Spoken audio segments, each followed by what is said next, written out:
We are off to a 1-3 start in year number 6 of our Washington Commanders franchise mode, and hopefully we can start to get this ship a little bit more routed correctly. But we're definitely going to need a massive step up from this man, Lance Cline. Just not been playing all that well this season, especially after getting the amount of money that we just gave him on that big time contract to keep him around. If the improvement isn't shown over these next couple of weeks, it's going to be really, really frustrating to say the least. And yeah, we've known Lance Cline to be a little bit of a slow starter in some of these series, and he really picks it up closer to pretty much as soon as the trade deadline ends and then moving forward. But it's going to be really important. But another guy that I want to talk about is Mr. Luke Hunt. Being out of our top 3 guys, he is number 3 in terms of receiving yards, especially being that number 1 talent. We want to see him really elevate and get to that next point, but it might just so happen to be just the connection with Cline not really working out as well as it possibly should. Going to be really interesting to see how this particular video goes and how the rest of the season goes.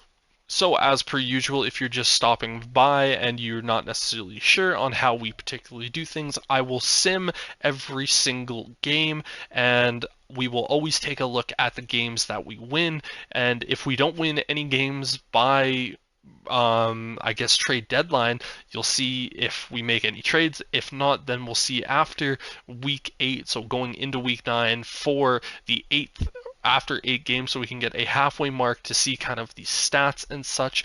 But it's going to be interesting to say the least, and hopefully we can see each other more often than we did in the first video of season number 6. So before getting into any of the deadline stuff, I'm making sure that we lock up Mike Inzerma, left tackle, to a 4-year deal. He's definitely been one of the better offensive linemen that we've had throughout this series without that we've have brought in and drafted and kind of developed. So keeping him around till he's 30 is a good idea in my opinion. So we've ultimately made a trade here at the trade deadline, sending Chris Nix to the Buffalo Bills for a 3rd-round pick in this year's draft. Again, we started to kind of draft some guys that could potentially be moved up into that top spot, and I feel like Nix is definitely one of those guys that I'm more than fine moving on from. So our second trade at the trade deadline, we are sending Connor Williams, the center, and a 6th-round pick for a 2nd-round pick from the Miami Dolphins. Again, we drafted a really good-looking center in this year's draft, so kind of getting some more youth at the offensive line position, and 2 of our young players hopefully going to be able to grow and potentially maybe even be superstars or better. Hopefully they're not just stars, but chances are they probably are with those offensive linemen. But instead of having them continue to just sit dormant and be backups in what has been a bad year so far for the team, might as well get them playing and developing. And then the final trade of the offseason that we are going to make, and this one definitely a little bit painful, but we are sending away Isaiah Simmons, the outside linebacker, to the Atlanta Falcons for their 2nd-round pick. So we're definitely trying to load up and gather a couple more 2nd-round picks. Definitely not getting as many 1st-rounders, but still really trying to push this team along forward. Again, with just how bad this team has been so far this year, there's no point in keeping on to some of our older players that aren't going to help us and get us really to that next level. Finally getting our 2nd win of the season. This time it comes against division rival, the Philadelphia Eagles. Taking a look at the game, Lance Cline, the 347 passing yards, just not getting it into the end zone. Jalen Hurts, kind of similar, same thing to be said there, just 100 less yards, but we were sacked 3 times. Again, we kind of expected a little bit more sacks in this season because we do have a couple of rookies now on that offensive line, so it's going to be expected a little bit more. But Christian Blackburn kind of having more of the day than Bryce Jefferson? Why is Blackburn getting the 17 rushes while Jefferson is only getting 5? That's going to be something we're going to have to look at, which is annoying. Tavian Wicks with the 113, Jahan Dotson with the 72, and Luke Hunt having a decent day, 6 catches, 89 yards. Would like to see those guys get into the end zone, but Inzerma and Townsend, the guys giving up the sacks in that particular one. Whitington continuing on with his great year. Taking a look at the sacks, he got a sack and Tyree Wilson did. No interceptions on the game, but hey, we got our second win of the season. But as you can see there, pretty much ever since week 5, we got blown out by the Eagles in week 5, had a close game against the Chargers, had a close game against the Chiefs, and then finally we're able to beat the Eagles. Hopefully for the rest of the season we can start to at least pick it up and salvage something out of the season. And again, we do have these 6 losses here at the moment, but it's going to be interesting. But let's take a look at the stats. So Lance Cline, almost up to 2,000 yards. So in the last 4 games, definitely getting closer to that 1,000-yard mark, which is good. The 10 passing touchdowns to the 5 interceptions, only completing at 65%. Again, just not able to find the end zone as Cline, so it's so frustrating to kind of see that, because he should be so much better, and it's just so irritating that we're just not getting better performances out of him. Taking a look here at Jefferson, 468 yards, but again, we had Blackburn kind of playing a bigger role in that game, so I'm going to have to take a look at the 4 rushing touchdowns. He does have 1 fumble on the season, but we're not going to nag on him too hard about that. Luke Hunt now leading the team, 466 for 2 touchdowns, but Jahan Dotson, 460 and 4 receiving touchdowns. Wicks coming in, kind of keeping pace with the guys that have been here for a lot of years. Really good to see. So, but I definitely want more. I without a doubt want more, but taking a look at our sacks, in Zerma giving up the most sacks so far this season with 5. That's annoying because we just paid him. But Townsend, he has the 1, so we're gonna cut him a little bit of slack there. But DeJuan Jones having a great season, and Flattery, so far in the 1 or 2 games that he's started, has played well, not giving up a sack, so you like to see it. Whitington with the 81 tackles in the half part of the year. Dude is absolutely going nutty on the season. Then take a look at the sacks leader, Leslie Moody with 3. This is a guy that has had back-to-back years with double-digit sacks. Really annoying to kind of see where that's at. Tyree Wilson having a bit of a down year, but the fact that Whitington is second in sacks and he's only half a sack away from the leader is not necessarily something that I want to see. Gordon Goodrich, he also has a sack, but taking a look at our interceptions, we only have the 1 from Jamal Adams, so our secondary is just not helping us out in that point. But Mason Dugan, with the 6 field goals, so he's been perfect this year. No complaints about him. But hopefully from now on we can start to get a few more wins in the second half of the season.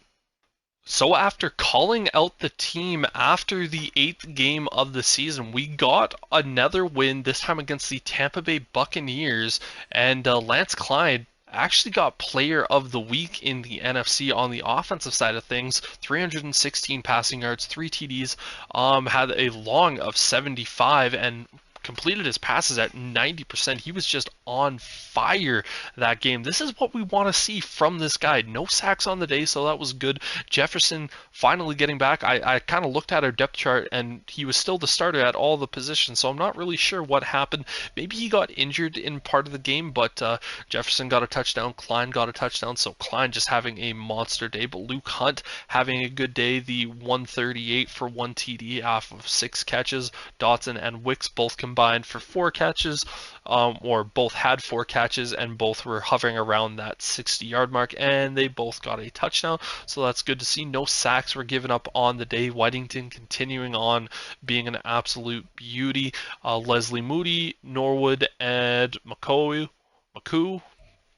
all with a sack there, and no interceptions on the day, which is still really frustrating. No fumble recoveries, so our defense unfortunately is just not getting after the ball, and we're definitely going to have to take a look at that into the future. So I almost never go over losses in this mode just because I don't really like looking at them. But this was a Broncos team that at this point had only won one game on the year so far, and we definitely needed to have a much better day. But I just needed to take a look at this with you guys. But just Lance Cline, man, he is just almost seemingly since the Super Bowl has just not been able to do anything. The 152 yards, no touchdowns, no interceptions, was sacked no times, completed 41% of his passes, which is just abysmal. Threw the ball 31 times, 13 completions. Like, man, I don't even know what to say. Like, Jefferson, the only guy getting the ball. I know for a fact that the offense, the receivers aren't the problem.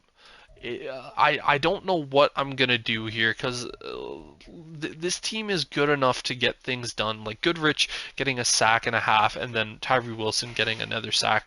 But kind of our two main problems here at the moment are not getting turnovers and our quarterback just not simply getting games won, and it's really frustrating. Like we lost to the Packers. Taking a look at this, might as well. But Lance Klein again, he's putting up good passing yards, but he's not getting that many passing touchdowns. So I don't know what I'm gonna do, but this offseason is gonna be really interesting. If this trend continues of where he's just not putting up numbers, I genuinely might just put Jared Goff in. So after the bye week, we were able to get the win against the Dallas Cowboys. So after that embarrassing loss to the Broncos, kind of having a long discussion. Again, I'm just looking at Klein. The 265 is I'm more than happy with. If he's going to average that per game, I'm going to be ecstatic. But the one touchdown, the no interceptions, again, I'm really happy about the no interceptions. The sacked once, that's fine, but he's just not getting the passing touchdowns. And I'm just not sure what to do with them. But like Jefferson and Klein's getting more rushing touchdowns at the moment than he is passing touchdowns, which is just something like I'm looking at Hunt. He's doing everything that he can. Okonkwo having another great year as our superstar tight end, one of the best in the league here in the game. Inzerma gave up the sack. Richard actually led the team in sacks. Finally, not seeing Whitington, but looking at our sacks, McClendon leading the team in sacks, and I don't know, man. I just don't know what to do about that. No interceptions, but uh, we got to win. But it's one of those things where I'm not even feeling overly happy about the win. So we got our latest win, this time against the San Francisco 49ers in what was an absolutely just a barn burner throughout the game, 31-28. Taking a look at the stats, Brock Purdy went out there, looked amazing, did what he needed to do. Lance Klein just, yep. But Bryce Jefferson kind of doing what he needed to do. Like I'm not even happy seeing Lance Klein get a rushing touchdown. Our entirety of it is just not doing what is needed to be done. Like our receivers are fine. I don't think our receivers are the problem. I just think it's our quarterback. Once he gets into the red zone, he doesn't know actually how to hit the guys. Whitington again having another great year. Leslie Moody, or another great game, I should say, but Leslie Moody getting a sack, no interceptions on the day. I just don't know what I'm going to do with Klein, man. So we got back-to-back wins, this time beating the Las Vegas Raiders in another barn burner, this time 29-28. Looks like our fourth quarter ultimately was pretty good, where we ended up getting 15 total points. So maybe that was it's definitely a comeback situation in that particular game. Lance Klein, this is the type of game that we're asking from him. We don't need as many yards, but get us into the end zone. The 3 TDs. I don't care if you get sacked twice. I want to see more games like that. Jefferson with the or the one rushing touchdown off of the 70 yards, and then Luke Hunt with one, and then Okonkwo with the two in this one.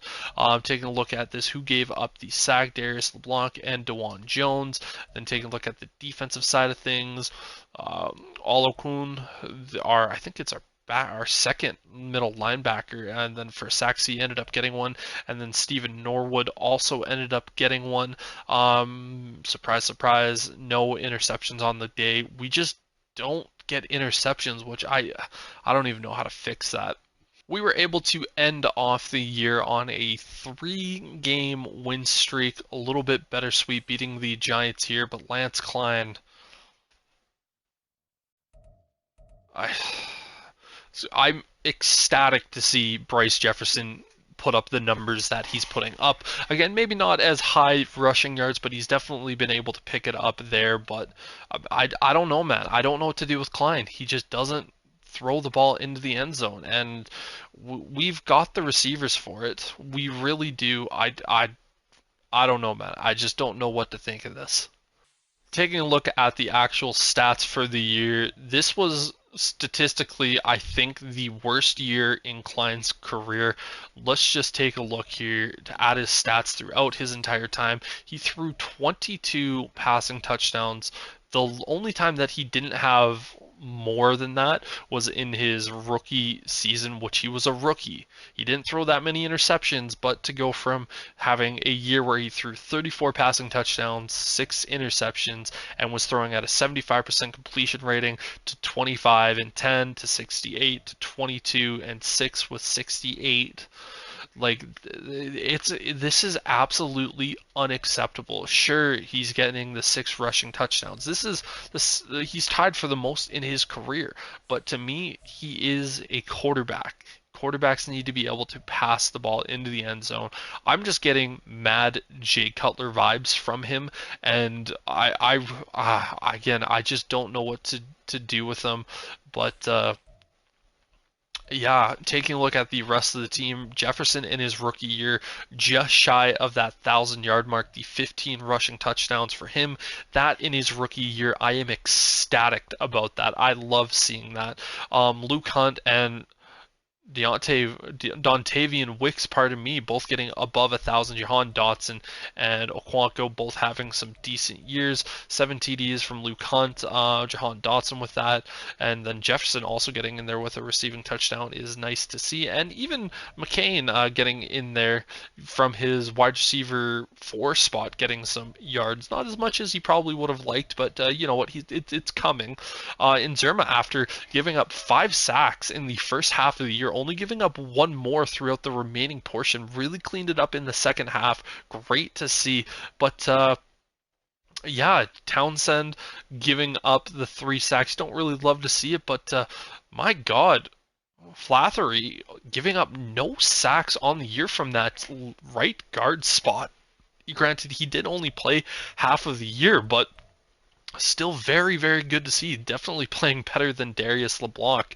Love to see. Taking a look at it, Whitington with 165 tackles on the year, and 135 of them are solo. Absolutely blowing out our next one. Taking a look at our sacks leader, Leslie Moody and Tyree Wilson, 7 and 6. So incredible down year for both of them.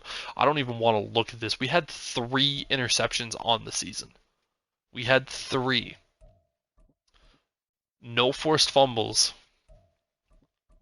no defensive touchdowns. I'm at a complete loss for words on that. That it is just disgusting.